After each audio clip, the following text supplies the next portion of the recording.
You okay? Think so? Are you really okay? Fantastic. Because I've got a mission for you. I need you to do me a favour. And it stems from when I was a teenager. My mother gave me a book called The Ragged Trousered Philanthropist. Fantastic book.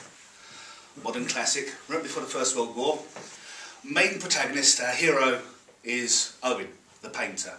Struggling financially, he's got a young family, and he's trying to do the best he can for them.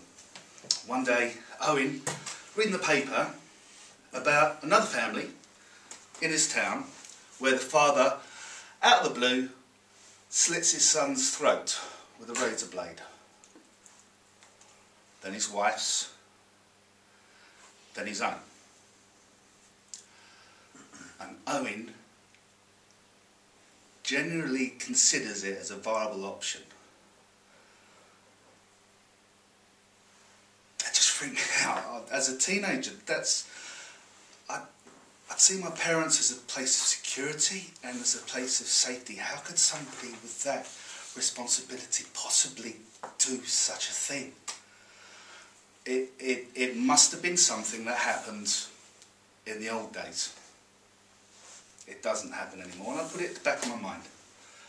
And I grew up, I had a career, I had my own family. And then summer 2010, it happens again. Only this time in real life. This time it happens to some family that went to the same holiday resort as I did that year. And the father was struggling financially, the same as me. He had 2 kids, the same as me. His relationship was on the rocks, the same as me. I got really scared. What makes him different from me?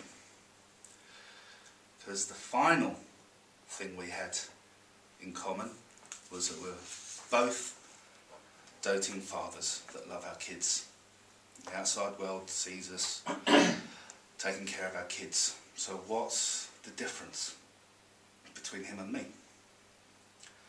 I did a little bit of research on this, and to my horror I found out that this happens in the UK every 5 to 6 weeks.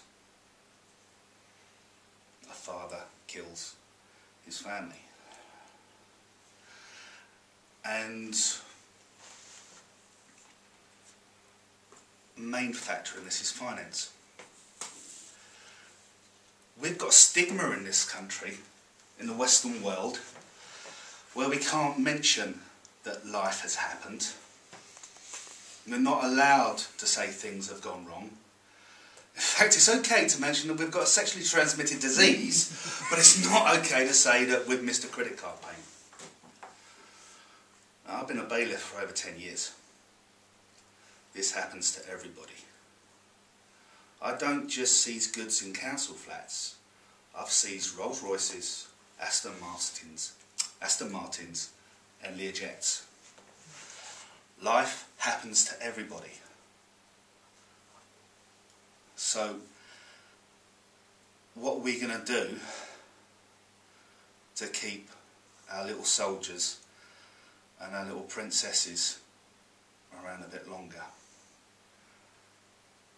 What can we do? Well, what I'd like you to do for me today, or maybe tomorrow, is phone up a relative, a friend, a work colleague, somebody you haven't spoken to for a while, and ask them, are you okay? Are you really okay?